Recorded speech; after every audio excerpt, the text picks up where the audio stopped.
अपने राम जी को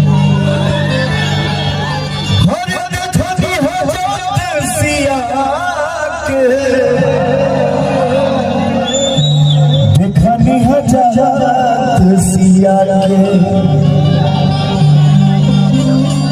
हे रघुबर दिखानी हजात सिया के